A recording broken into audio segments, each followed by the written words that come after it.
The World War I raid that inspired a World War II raid. The Zeebrugge Raid in World War I taught the Royal Navy many lessons, which helped it better plan the St Nazaire raid in World War II. A rain of artillery bombardment fell upon German defences. The petrified German gunners fired whatever was in their arsenal. The German onlookers saw something strange. A bunch of old ships of the British Royal Navy conducted the British attack.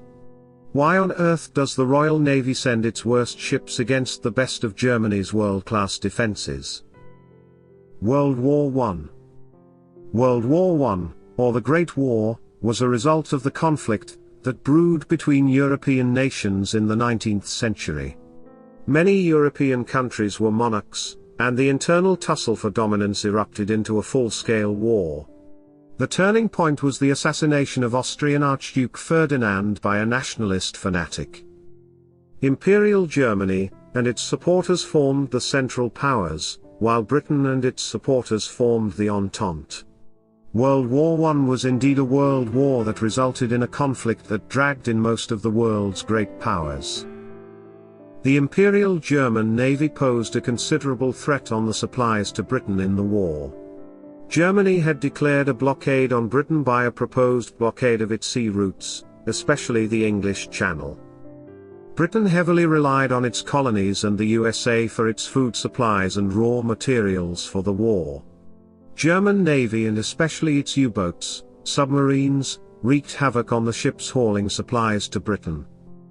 The German Navy's main base was in the town of Zeebrugge in Belgium, and Britain was in a desperate situation to destroy it to keep its lifeline alive. British officers' initial plan was to use the Royal Flying Corps, the precursor to the Royal Air Force, bomb the harbour.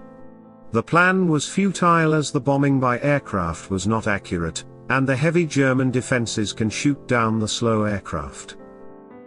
An attack via land was the next proposal, but it would be suicidal and would need Royal Navy support. A decision was made to mount a special attack on the harbour using Royal Navy ships. The raid? An armada of Royal Navy vessels attacked Zeebrugge. It was in the dark, so the German defences were not able to pinpoint the attackers. The darkness gave a window of opportunity for the Royal Navy. As dawn broke, Germany geared up its heavy coastal guns, the largest naval guns in Europe, against the Royal Navy Armada, which made the raiding party return to port. A later assessment showed that the attack was not effective, and a second plan took shape. The second plan was to blockade the entrance to the harbour by scuttling old Royal Navy ships and submarines. The attack force consisted of 1,200 sailors and left for Zeebrugge on the 23rd of April 1918. As the force approached the port, British Navy met it with heavy gunfire. Still, the attackers pushed on. Some of the ships were scuttled quickly but in the wrong locations. British submarines rammed into the port's installations and damaged them. The remaining party boarded the support ships and returned to Britain. The link? The mission was not a success. The Germans sank most of the ships in the wrong positions, and the German Navy cleared them in a few days. The mission was a huge morale booster for the British public. The sailors involved in the mission received 11 Victoria Crosses, VCs. The most VCs award for an operation in World War I.